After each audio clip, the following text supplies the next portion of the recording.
Good morning students. আশা করছি তোমরা ভালো আছো, নিরাপদে আছো, সুস্থ আছো। ক্লাসে আছি আমি A G sir, lecturer, department of biology, Saint Gregory's high school and college. আজকের ক্লাসে আমরা অধ্যায় 8 টিস্যু ও টিস্যুতন্ত্রের কিছু গুরুত্বপূর্ণ টপিক নিয়ে আলোচনা করব।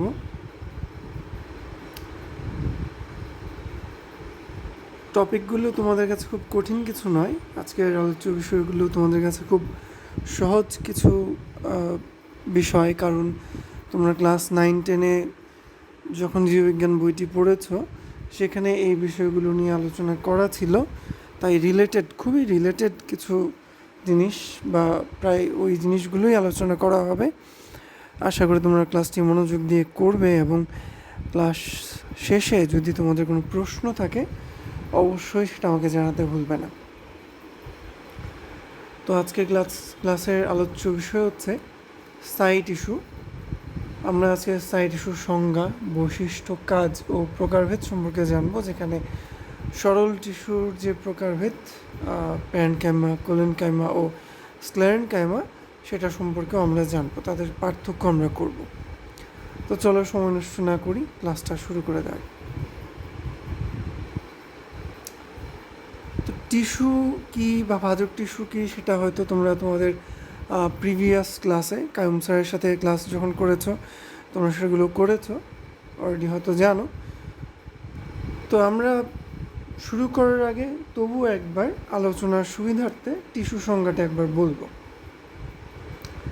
তো আমরা জানি যদি একই ধরনের কতগুলো কোষ যাদের উৎপত্তি একই জায়গা থেকে হলে, সেই কোষেরগুলো যদি একই জায়গাতে উৎপত্তি হয়ে একই ধরনের কাজ করে, তাদের আকার আকৃতি গঠন মোটামুটি যদি কাছাকাছি হয়, তাহলে সেই কোষগুচ্ছকে আমরা সাধারণত বলি টিস্যু। তো সেই টিস্যু দুই রকম হতে পারে, এটা উদ্ভিদ টিস্যুর কথা বলা হচ্ছে, একটা ভাজক টিস্যু আর একটা স্থায়ী টিস্যু। তো এখানে আমরা স্থায়ী টিস্যু সম্পর্কে আলোচনা করব। স্থায়ী টিস্যু কারা? দেখা যায় তোমাদের এখানে যেটা লেখা আছে যে ভাজক টিস্যু হতে সৃষ্ট ও বিভাজনে অক্ষম পরিণত টিস্যু বা কলাকে স্থায়ী টিস্যু বলে। অর্থাৎ স্থায়ী টিস্যুর উৎপত্তি ভাজক টিস্যু থেকে। ভাজক টিস্যু বিভাজিত হতে হতে, আমরা জানি ভাজক টিস্যুর বিভাজন ক্ষমতা আছে, সাধারণত উদ্ভিদের কাণ্ডের অগ্রভাগ, মূলের অগ্রভাগ, পাতার অগ্রভাগ, যে কোনো অগ্রভাগে, শীর্ষমুকুল, কক্ষমুকুল, এই অংশগুলোতে সাধারণত আমাদের তোমার এই ভাজক টিস্যুর উপস্থিতি বেশি থাকে। তো এই ভাজক টিস্যু কোষগুলো বিভাজিত হতে হতে একটা সময় পরে বিভাজন ক্ষমতা হারিয়ে সেই কোষগুলোই স্থায়ী টিস্যুতে পরিণত হয়ে থাকে। অর্থাৎ ভাজক টিস্যুর যে কোষগুলো বিভাজন ক্ষমতা হারিয়ে ফেলে এবং সেই কোষগুলো যখন আকার আকৃতি গঠনের দিক থেকে মোটামুটি কাছাকাছি রকম হয়, ঠিক আছে, কিন্তু বিভাজনে অক্ষম, এমন টিস্যুদেরকেই আমরা কি বলবো? স্থায়ী টিস্যু। এই স্থায়ী টিস্যুর আবার কিছু বৈশিষ্ট্য রয়েছে। স্থায়ী টিস্যুর বৈশিষ্ট্য কেমন খেয়াল করো। প্রথমেই কিন্তু বলেছে যে এরা বিভাজিত হতে পারে না। আসলে কি কথাটা 100% সত্য? তা না। কিছু কিছু স্থায়ী টিস্যু তারাও বিভাজিত হতে সক্ষম। তোমরা কিন্তু অলরেডি ভাজক টিস্যু পড়ে এসেছো, তাই না? আমার ধারণা ভাজক টিস্যু যদি তোমরা পড়ে থাকো, সেখানে তোমরা এই সম্পর্কে কিছুটা হলেও আইডিয়া পেয়েছো, রাইট? সেকেন্ডারি ভাজক টিস্যুর কথা বলছি, আশা করছি তোমরা এখন চিনতে পারছো। সেকেন্ডারি ভাজক টিস্যু, সেখানে কিন্তু স্থায়ী টিস্যু থেকেই বিভাজন হয়েছিল। তার মানে সকল স্থায়ী টিস্যুই যে বিভাজিত হতে পারে না তা কিন্তু নয়, কিছু কিছু স্থায়ী টিস্যু বিভাজিত হতে সক্ষম। আচ্ছা, তাহলে আমরা বলতে পারি যে সাধারণত স্থায়ী টিস্যু বিভাজিত হয় না। তো এটি একটি বৈশিষ্ট্য, এরা বিভাজনে অক্ষম। আচ্ছা, ফাইন। তো আরেকটা বিষয় হচ্ছে এই স্থায়ী টিস্যুর উৎপত্তি থেকে, স্থায়ী টিস্যুর উৎপত্তি হচ্ছে ভাজক টিস্যু থেকে। ভাজক টিস্যু বিভাজন ক্ষমতা হারিয়ে স্থায়ী টিস্যুতে পরিণত হয়, এটিও একটি উল্লেখযোগ্য বৈশিষ্ট্য। তো এখানে খেয়াল করো, এই টিস্যুর কোষগুলো জীবিত বা মৃত হতে পারে। এটা কেন লেখা হচ্ছে? কারণ যখন ভাজক টিস্যুর কোষগুলো বিভাজন ক্ষমতা হারিয়ে সাইড টিস্যুতে পরিণত হয়, তখন কিন্তু সেখানে প্রোটোপ্লাজম উপস্থিত থাকে। কিন্তু সেই কোষটি যখন আস্তে আস্তে আরও পরিণত হয়, আরও তার কোষপ্রাচীর আরও ভারী হয়, আরও পুরু হয়, তখন একটা সময় পরে তার প্রোটোপ্লাজম শুকিয়ে যায়, যার ফলে প্রোটোপ্লাজমবিহীন কোষটিকে কিন্তু আমরা জীবিত কোষ বলতে পারি না। অর্থাৎ সাইড টিস্যু জীবিত হতে পারে, মৃত হতে পারে। তার ফলে এখান থেকে কিন্তু আরেকটা জিনিস শিখে ফেললাম আমরা, যে স্থায়ী টিস্যুর কোষগুলোর পাতলা হবে এবং সেগুলোর কোষপ্রাচীর সাধারণত পুরু হয়ে থাকে। আচ্ছা, সজীব কোষের প্রোটোপ্লাজমের তুলনায় এদের প্রোটোপ্লাজম কী হবে? কম হবে। কারণ আমরা দেখেছি যে এখানে সজীব কোষের যে প্রোটোপ্লাজম বা সাইটোপ্লাজম থাকে, এখানে কিন্তু সাইড টিস্যুতে, সাইড টিস্যুর কথা বলছি, সাইড টিস্যুতে কিন্তু সাইটোপ্লাজম বা প্রোটোপ্লাজম অপেক্ষাকৃত কম থাকবে, বা মৃত যে সাইড টিস্যুগুলো সেখানে থাকবেই না। এটা একটা উল্লেখযোগ্য দিক। তো যদি প্রশ্ন করো কেন কম থাকবে, খেয়াল করে দেখো, যেখানে ভাজক টিস্যু প্রতিনিয়ত বিভাজিত হচ্ছে, সেখানে তার বিভাজন করার জন্য যে পরিমাণ শক্তি দরকার, যে পরিমাণ এটিপি দরকার, যে পরিমাণ রাসায়নিক বিক্রিয়া করা দরকার, তার জন্য প্রচুর কোষীয় অঙ্গাণু দরকার। সেখানে সাইটোপ্লাজমের ঘনত্ব বা প্রোটোপ্লাজমের ঘনত্ব অনেক বেশি হইতে হবে, এনজাইমের পরিমাণ অনেক বেশি হইতে হবে, সেখানে পানির পরিমাণ অনেক বেশি হইতে হবে। কিন্তু স্থায়ী টিস্যুগুলোতে কিন্তু বিভাজনের কোনো প্রবলেম নেই, তারা বিভাজিত হয় না, যার ফলে কাজ অনেক কমে যায়। ফলে প্রোটোপ্লাজম বা সাইটোপ্লাজমের ঘনত্ব তুলনামূলক অনেক কম থাকে। আবার দেখা যায় ভাজক টিস্যুতে তোমরা দেখে এসেছো যে সেখানে কোষ গহ্বর তৈরি হওয়ার জন্য যে সময় দরকার সেটি তার নেই। সেটি কোষ গহ্বর তৈরি হওয়ার আগেই, বা হয়তো ছোটো একটি কোষ গহ্বর তৈরি হয়েছে, সেটি পূর্ণাঙ্গ অবস্থায় আসার আগেই সেই কোষটি বিভাজিত হয়ে যাচ্ছে, যার ফলে একটি কোষ গহ্বর সেটি আর পূর্ণাঙ্গতা প্রাপ্ত হচ্ছে না, বড় হচ্ছে না। তো এখানে কিন্তু স্থায়ী টিস্যুতে দেখা যাচ্ছে যে কোষ গহ্বরটি বেশ বড় হবে। এ থেকে বোঝা যায় যে এখানে কোষগুলোর ভেতরে কোষ গহ্বরটি বড় হওয়ার পর্যাপ্ত সুযোগ বা সময় পাচ্ছে। আরেকটি বিষয় খেয়াল করে দেখো, এখানে কি বলা হয়েছে, যে টিস্যুর কোষগুলোর মধ্যে আন্তঃকোষীয় ফাঁক থাকতেও পারে, নাও থাকতে পারে। তো এখানে আরেকটা জিনিস উল্লেখযোগ্য বিষয়, তোমরা হয়তো দেখে এসেছো যে ভাজক টিস্যুর কোষগুলোর কথা। ভাজক টিস্যুর কোষগুলো কেমন ছিল মনে পড়ে? ভাজক টিস্যুর কোষগুলো কিন্তু ঘন সন্নিবিষ্ট ছিল, সেখানে কোনো আন্তঃকোষীয় ফাঁক ছিল না। কিন্তু স্থায়ী টিস্যুতে আন্তঃকোষীয় ফাঁক থাকতেও পারে, নাও থাকতে পারে। তো এগুলো হচ্ছে পার্থক্য, এগুলো মনে রাখতে হবে, মনে থাকতে হবে, ঠিক আছে?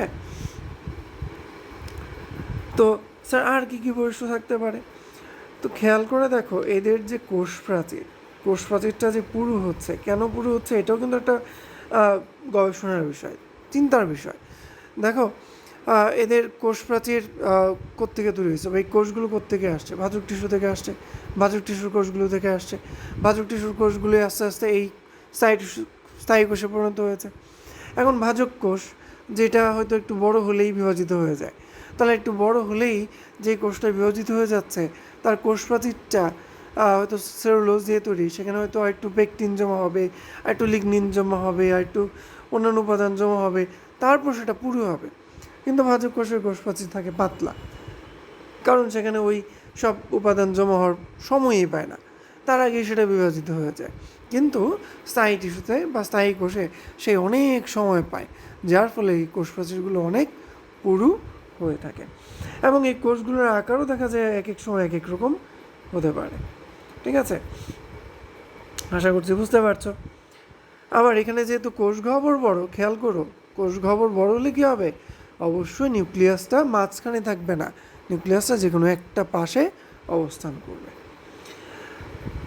তো স্থায়ী টিস্যুর কাজ কি? খুব সহজ। স্থায়ী টিস্যু খাদ্য তৈরি করবে, খাদ্য উৎপাদন করবে, সেই খাদ্যকে পরিবহন করবে, পানি তোমার পরিবহন করবে, সেই খাদ্য যেটা সে পরিবহন করছে সেই খাদ্যকে সে পরিবেশ পরিস্থিতির উপর নির্ভর করে সঞ্চয় করবে, সে প্রয়োজন বোধে পানিকে সঞ্চয় করবে, সে প্রয়োজন বোধে উদ্ভিদের জন্য দৃঢ়তা প্রদানে কাজ করবে, অনেক কাজ করে। ঠিক আছে, তো অনেক কাজই আছে, আপাতত এই 4টা কাজ মনে রাখলেই আমি মনে করি তোমাদের জন্য যথেষ্ট। সরি, আমি ফিজিক্যালি সম্পূর্ণরূপে ফিট না, হয়তো তোমাদের আজকে খুব এনার্জি নিয়ে ক্লাস নিতে পারছি না, বা মাঝে মাঝে কথা বলতে একটু কষ্ট হচ্ছে। আশা করছি তোমরা একটু ব্যাপারগুলো একটু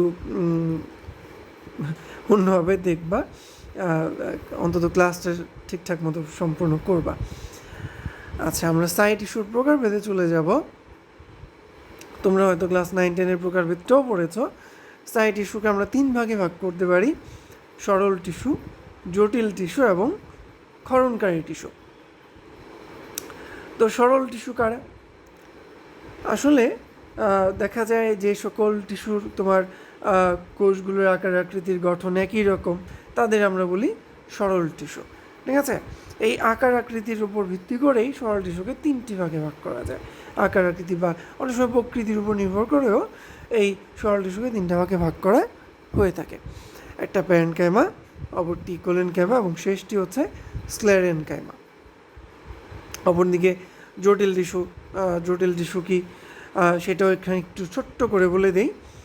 যদি এমন হয় যে ভিন্ন ভিন্ন কোষের আকৃতি বা গঠন বিশিষ্ট কতগুলো কোষ, যাদের কাজের ধরনও হয়তো ভিন্ন, যারা হয়তো এক একজন এক এক রকম কাজ করছে, হ্যাঁ, কিন্তু তারা একই সাথে সমন্বিতভাবে যদি কাজ করে, তখন সেই কোষের যে সমষ্টি, তাদেরকে আমরা বলবো কি? জটিল টিস্যু।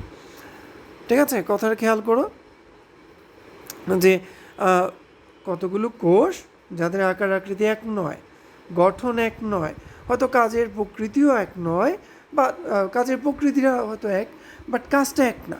ঠিক আছে, প্রকৃতি বলতে হয়তো ধরে নাও কোনো পরিবহনের কাজ করছে। ঠিক আছে, যেমন আমি যদি বলি যে কি বলা যায়, মনে করো আমি যদি বলি যে একটা প্লেন কী কাজ করে, সে মানুষ পরিবহনের কাজ করে, কিন্তু সে আকাশ দিয়ে ওড়ে। কিন্তু আমি যদি বলি একটা রিক্সা, সে রাস্তা দিয়ে যায়, সেও মানুষ বা কোনো কোনো গুডস বা কোনো মালামাল পরিবহনের কাজ করে, কোনো রিক্সাও মালামাল পরিবহনের কাজ করতে পারে, তো দুইজনের রাস্তা ভিন্ন, তাই না? ঠিক তেমনি দেখা যায় তোমার উড়োজাহাজ, রিক্সা, এদের আকার আকৃতি গঠনের পার্থক্য আছে, কাজের প্রকৃতিটা সেম, পরিবহন। কিন্তু তারা যদি কোনো রিক্সা বা কোনো উড়োজাহাজ যদি একই সাথে কাজ করে, মনে করো একটা ট্রাভেল এজেন্সির রিক্সাও আছে, উড়োজাহাজও আছে, তারা রিক্সা দিয়ে কোনো কিছু নিয়ে গিয়ে উড়োজাহাজে ওঠানো হলো, উড়োজাহাজ সেটাকে নিয়ে অন্য জায়গায় পরিবহন নিয়ে গেল, তো এটাও কিন্তু একসাথে কাজটা করা হচ্ছে। তো এটাকেও আমরা কি বলতে পারি? জটিল টিস্যু বলবো? অবশ্যই না। উড়োজাহাজ আর রিক্সাকে জটিল টিস্যু বলার কিছু নেই। আমরা এটাকে যদি কোষের সাথে তুলনা করি, যে কিছু কোষ যাদের আকার আকৃতি গঠন একরকম নয়, কাজের প্রকৃতি হয়তো একই কিন্তু কাজগুলো ভিন্ন, আবার উৎস হয়তো কাছাকাছি একই রকম, সেই কোষগুলোকে আমরা একসাথে বলবো জটিল টিস্যু। যেমন জাইলেম এবং ফ্লোয়েম। জাইলেমের কাজ হচ্ছে মূল থেকে পানি পরিবহন করা সারা দেহে, এবং ফ্লোয়েমের কাজ হচ্ছে পাতায় বা উদ্ভিদের সবুজ অংশ উৎপাদিত খাদ্যকে সারা দেহে পরিবহন করা। আশা করছি বুঝতে পারছো। তাহলে স্যার ক্ষরণকারী বা নিঃস্রাবী টিস্যু কারা? যে স্থায়ী টিস্যু তোমার মনে করো বিভিন্ন রকম তরল পদার্থকে নিঃসৃত করে, তারাই হচ্ছে ক্ষরণকারী টিস্যু বা নিঃস্রাবী টিস্যু। স্যার যেমন মনে করো এটাকেও 2টা ভাগে ভাগ করা হচ্ছে, এখানে খেয়াল করো, একটা তরুক্ষীর টিস্যু আর একটা হচ্ছে কি গ্রন্থি টিস্যু। তো এখানে আসলে বেশ কিছু ব্যাখ্যা চলে আসে, এটার যেমন ব্যাখ্যা করতে গেলে আমার মনে হয় এটা বোধহয় আমরা যদি পরবর্তী ক্লাসগুলোতে আলোচনা করি, তোমাদের জন্য বুঝতে পারাটা সহজ, বা আমার জন্য পরবর্তীতে আলোচনা করাটা সহজ হবে। তো এই জিনিসটা আমি আপাতত স্কিপ করে যাচ্ছি, এটা পরবর্তী সময়ে এটা আমরা আবার এক ফাঁকে আলোচনা করব। তো চলে আসো, প্যারেনকাইমা, কোলেনকাইমা ও স্ক্লেরেনকাইমার মধ্যে যে পার্থক্যটা আছে সেটা আমরা একটু করব, সেটা আমরা একটু বুঝবো। তো প্যারেনকাইমা, কোলেনকাইমা, স্ক্লেরেনকাইমা মনে রাখতে হবে সবাই কিন্তু সরল টিস্যুর প্রকারভেদ, অর্থাৎ সবাই কিন্তু সাই টিস্যু, অর্থাৎ কারোরই বিভাজন ক্ষমতা নেই। এটা একদম খুব কমন একটা ব্যাপার, এটা মনে রাখতে হবে, তারপর অন্যান্য পার্থক্যগুলো করতে হবে। তো প্যারেনকাইমা জাতীয় কোষগুলো দেখতে হবে যে কোষগুলো জীবিত, সাধারণত তোমার একটা ভাজক টিস্যুর কোষগুলো বিভাজিত হয়ে সেটি পরবর্তীতে প্যারেনকাইমা কোষেই সাধারণত পরিবর্তিত হয়, তাই কোষগুলো জীবিত থাকে। কোলনকাইমা কোষগুলো জীবিত, কিন্তু স্ক্লেরেনকাইমা কোষগুলো সাধারণত মৃত হয়। প্রাথমিক অবস্থায় স্ক্লেরেনকাইমা কোষগুলো প্রোটোপ্লাজম যুক্ত হয়, যার ফলে প্রাথমিক অবস্থায় জীবিত থাকলেও সেগুলো পরবর্তীতে প্রোটোপ্লাজম শুকিয়ে যায়, যার ফলে আমরা স্ক্লেরেনকাইমা কোষগুলোকে মৃতই বলে থাকি। অর্থাৎ স্ক্লেরেনকাইমা কোষগুলো মৃত, এখানে কোনো প্রোটোপ্লাজম থাকে না। দেখো, একটা কথা থেকে আরেকটা কথা খুব ইজিলি চলে আসে যে প্যারেনকাইমা কোষগুলো জীবিত, তার মানে কি স্যার? তার মানে এখানে প্রোটোপ্লাজম রয়েছে, ঠিক আছে? তার কোলনকাইমা কোষগুলো জীবিত, তার মানে এখানে কি আছে? প্রোটোপ্লাজম রয়েছে। প্যারেনকাইমা কোষগুলো খেয়াল করতে হবে যে ভাজক কোষের কোষগুলো বিভাজিত হয়ে একটা সময় বিভাজন ক্ষমতা হারিয়ে ফেলছে, হতে হতে একটা সময় বিভাজন ক্ষমতা হারিয়ে যে কোষে পরিণত হচ্ছে, যে সাইট টিস্যুতে পরিণত হচ্ছে, সেটা কোনটা? সেটা প্যারেনকাইমা। তো সেই প্যারেনকাইমা স্বাভাবিক, খেয়াল করে দেখো, ভাজক টিস্যু, ভাজক কোষ, যেখানে তার কোষ প্রাচীর খুব পাতলা। তো সেই কোষটাই যখন তোমার বিভাজন ক্ষমতা হারিয়ে ফেলছে, প্যারেনকাইমাতে পরিণত হচ্ছে, সেই প্যারেনকাইমার কোষ প্রাচীরও কী হবে? পাতলা হবে, তাই না? পাতলা হবে এবং চারপাশ থেকে সমান হবে, পুরো সমানভাবে পুরো হবে। কিন্তু যখন সেই প্যারেনকাইমার কোষ প্রাচীরটা আরও কিছু তোমার বিভিন্ন ধরনের উপাদান হতে পারে, সেটা পেকটিন বা অন্যান্য উপাদান আস্তে আস্তে জমা হবে, তখন সেটা কিন্তু এক এক জায়গায় একটু পুরু হবে, অন্য জায়গায় পাতলা হবে। তার মানে কী হবে? কোলনকাইমাতে সে কোষ প্রাচীরটা অসমভাবে স্থূল হবে, চারপাশে সমান হবে না। অসমভাবে মানে কি? অসমানভাবে স্থূল, চারপাশে সমানভাবে স্থূল না, অসমান, মানে এক পাশে একটু মোটা, আরেক পাশে একটু চিকন, এরকম হবে। আবার স্ক্লেরেনকাইমাতে গিয়ে দেখা যাবে কি? স্ক্লেরেনকাইমাতে গিয়ে দেখা যাবে যে তোমার চারপাশে তোমার পেকটিন, লিগনিন এগুলো জমা হয়ে কোষপ্রাচীরটা খুব ভারী হয়ে গেছে, পুরু হয়ে গিয়েছে, এবং তোমার সেটা সমভাবে চারপাশ থেকে স্থূল। মনে থাকবে। তো খেয়াল করো, প্যারেনকাইমাতে কি বলছে?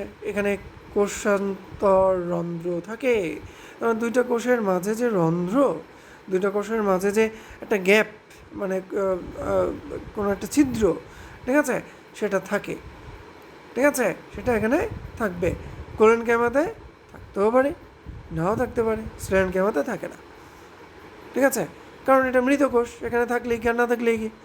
তো কোষান্তর রন্ধ্র কোনটা? হয়েছে প্লাজমোডেজমাটা, কোনো একটা সময় পড়েছিল যে দুইটা কোষের কোষ প্রাচীরের মাঝে একটা রন্ধ্র থাকে, যে একটা কোষ থেকে অন্য কোষে কী করবে? বিভিন্ন ধরনের পদার্থ বিভিন্ন অবস্থায় আদান প্রদান নিয়ন্ত্রণ করে, সেটার কথা বলা হচ্ছে। তো 4 নম্বর অলরেডি আমরা আলোচনা করে ফেলেছি, 5 নম্বর অলরেডি আলোচনা করা শেষ, 6 নম্বর আলোচনা হয়ে গেছে, তাই না? আচ্ছা, 7 নম্বর, ক্লোরোপ্লাস্ট থাকতে পারে কোথায়? প্যারেনকাইমাতে। মানে প্যারেনকাইমার সব কোষ কিন্তু খাদ্য প্রস্তুত করবে তা না, করতেও পারে, নাও করতে পারে। কোলনকাইমার ক্ষেত্রে একই কথা। আর স্ক্লেরেনকাইমার ক্ষেত্রে যেহেতু মৃত কোষ, থাকবে না। প্যারেনকাইমার কাজ কি? তৈরি, সঞ্চয় এবং সংবহন, মানে পরিবহন। কোলনকাইমা একই ধরনের কাজ করবে, কিন্তু কিছুটা যেহেতু এর কোষ প্রাচীর পুরু, তাই সে দৃঢ়তা প্রদানের কাজ করে। আর স্ক্লেরেনকাইমা শুধু দৃঢ়তা প্রদানের কাজটি করবে। এবং কোনটা কোথায় পাওয়া যায় এটা তোমরা নিজেরা একটু পড়ে মনে রাখার চেষ্টা করবে। তো ক্লাস আজকে আপাতত এতটুকুই শেষ। তো শেষ করার পূর্বে এতটুকু বলে শেষ করি, যারা ক্লাসটা শেষ পর্যন্ত করেছো, আমার গত কয়েকদিন আগে 3 দিন, আজকে 3 দিন কোভিড পজিটিভ ধরা পড়েছে। আমি তোমরা আমাকে কখনো কলেজে দেখেছো কিনা আমি জানি না, দেখা হইলেও হয়তো খেয়াল করেছো, আমি সবসময় মাস্ক পরে থাকি, অলওয়েজ আমার পকেটে একটা স্যানিটাইজার ক্যারি করি, যা কিছুই করি না কেন হাতটা স্যানিটাইজ করি। তাও আমার somehow I'm suffering by COVID-19 or I'm COVID positive.